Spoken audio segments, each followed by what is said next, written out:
There are some members of the national media that are perplexed by Auburn's matchup with Georgia this weekend.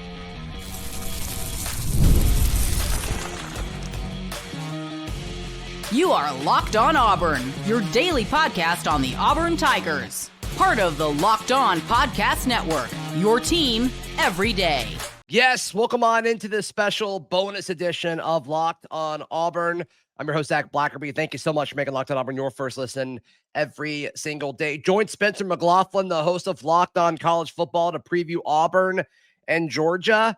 And he doesn't know what to make about this matchup. Here's that segment. What is going to happen at Jordan-Hare this weekend? Apparently, we are not mentally prepared. Let's try and get there. Zac Blackerby, Locked On Auburn, here to discuss. Do you have any rationale why Georgia is just a 3.5 point favorite against Auburn that hasn't won an SEC game yet? Yeah. I mean, I can give you the argument.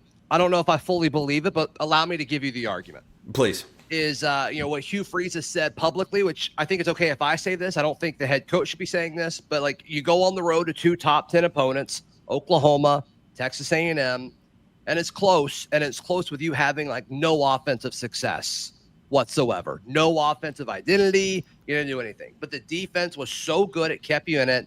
And you did just enough on offense where you had a few moments where like you had a shot. Right? You get a bye week. And there's all this push for Hugh Freeze to run the ball more, whether it's with Jackson Arnold or Jeremiah Cobb or Damari Alston. All three are effective runners of the football. I think the hope is like if you have just an okay offense with this defense, you can beat almost anyone in college football with what they've done so far based off of that. Also, Cam Newton retirement night. They're retiring his jersey. It's going to be electric. It's at night. And, also, like, once again, I'm just making the case. I don't know if I fully believe it. I'm just making the case. And then the other one would be, in these types of games, Hugh keeps them in it. He doesn't win them, but it comes down to the last drive. I mean, Alabama and Georgia at Jordan-Hare Stadium, his first year. We saw a few instances of it last year. So he keeps them in it. He just hasn't been able to fully close the door and, say, hey, you're not going to come back and beat us. Missouri last year, Oklahoma. So, I mean, we'll see if he's able to do it this week, but that's the argument that once again, is that all valid? I don't know. We'll find out on Saturday. Yeah. I think at home off a bye, good defense. I suppose I still think 3.5 is a low. I would have thought 5-ish. I would have thought. I like to guess it beforehand on my reaction show. Yeah. I was thinking 9.5. Whoa.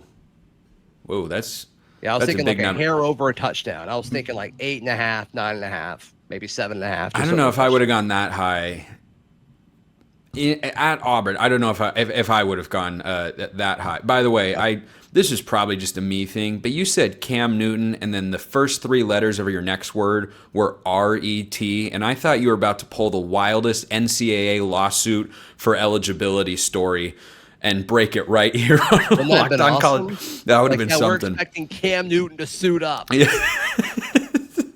I'd pick Auburn then, my guy. That's for sure. That's all Auburn needs, really. But when you dive into this game, Zach, the Georgia offense to me is more impressive than the Georgia defense so far this season. And it's not that I don't think Georgia can be good on that side of the ball.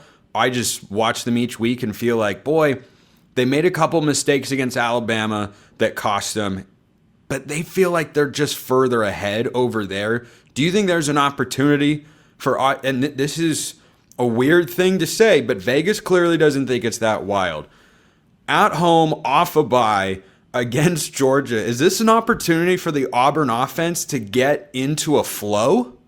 Yeah, it is. And because it's not about talent, right? Normally we talk about okay, where's the mismatch? Cam Coleman's a mismatch.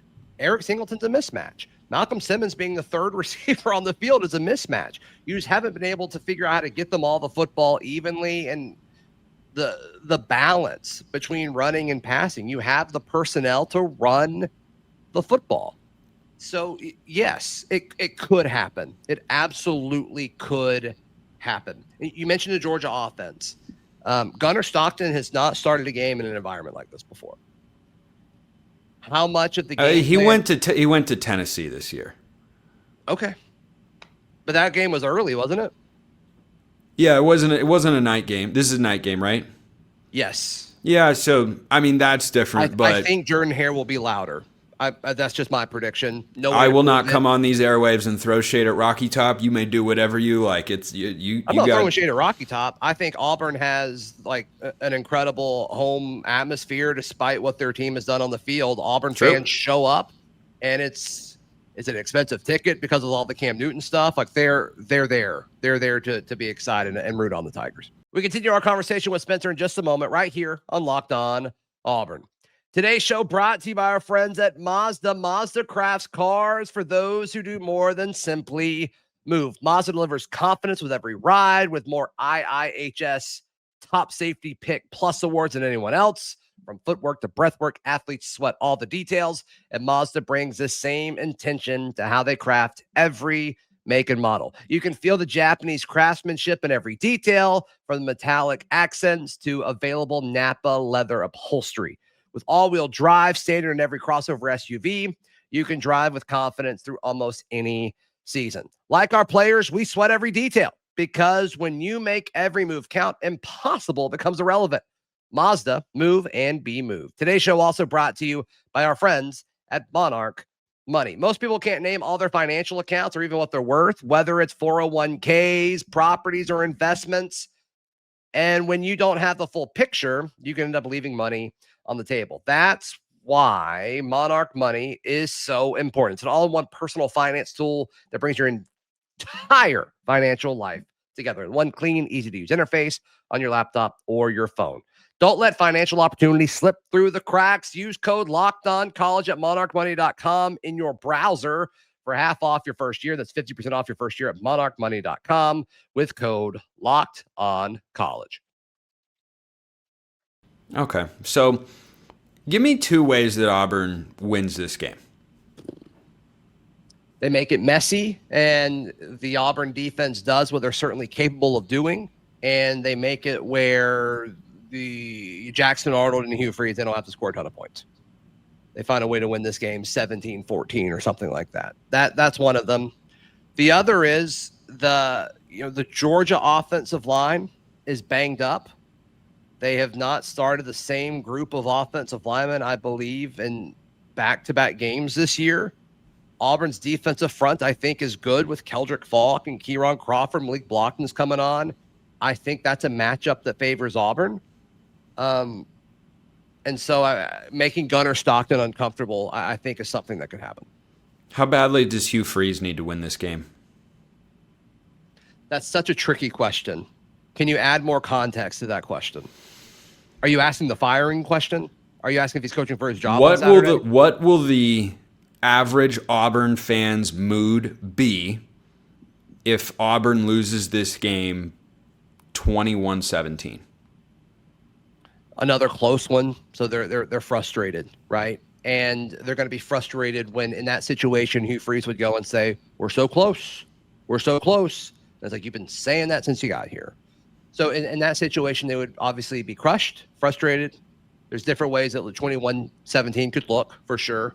Did you blow a lead like you have in other years? Did you crawl back, or is it this back and forth thing? I think there's different ways that could look. But this notion that he's coaching for his job, I don't agree with. I don't think this week, but if it's another loss and you start SEC play 0-3, I know it's a tough start to conference play. Here's where I have to be emotionally and logically consistent, Spencer.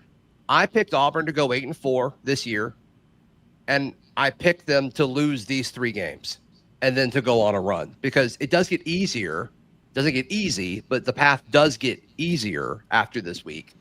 And we all talked about that throughout the season. It's like, if you could just survive the first half of the schedule. Now, I would argue they haven't really survived it.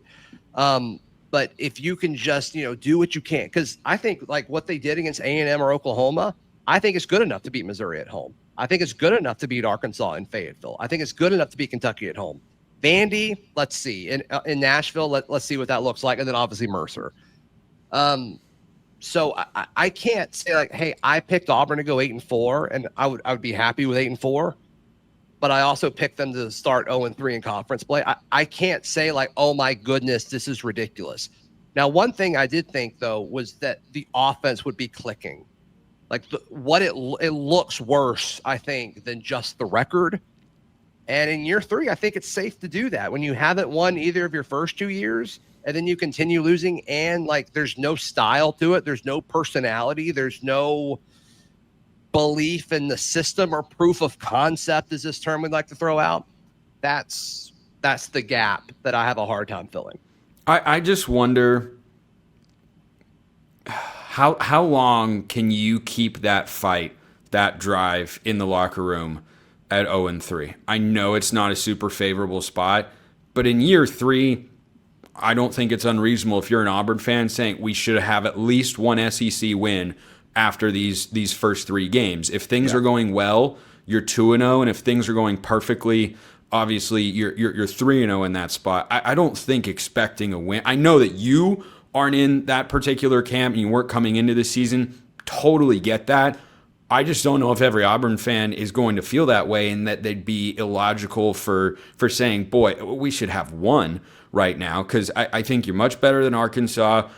I would not sleep on Missouri. I think in that conversation, you just Missouri, and we're going to learn a lot about Missouri this week. Yes, we will. Right. So, maybe we have a similar conversation or continue this conversation next week on this show. But, yeah, I mean, I don't even think it's worth talking about Missouri right now. This is going to be the first time they leave Columbia. Like, I think that matters. Like, some of their stats, I think, are a little inflated by situation and who they've played. I'm not saying they're bad. I think they're certainly worthy of the ranking. I think they're very good. Eli Drinkwitz has quietly built a wagon up there. A little bit. And I don't think he gets enough credit for it. So, like, I'm not dissing Missouri here, but I do think from a matchup standpoint, if Auburn can get an offense going, they have the defense to keep it close against anybody. I'm saving my pick for Friday. I got to think on this one. Sometimes I talk about it's a game. It's weird. It is.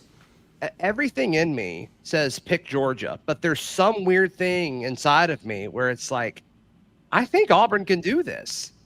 I haven't made an official pick yet. When you go against Vegas, it doesn't usually end well. Like 3.5. Spot on with Auburn this year too. 3.5 tells me, boy, do they know something? They're begging you. They're begging you to take Georgia. I think Vegas doesn't lose very often. This might be not often. No one wins 100% of the time. No one wins 100% of the time. We'll see if I give Auburn the kiss of death and make them a best bet later this week. Let me know. On the show. I will. Zac Blackerby, Locked on Auburn. Great. Thanks for having me, Spencer, and thank you to you, most importantly, for checking us out and making it this far into the show. Please like the video. Please subscribe, and we will see you next time. This has been Locked on Auburn.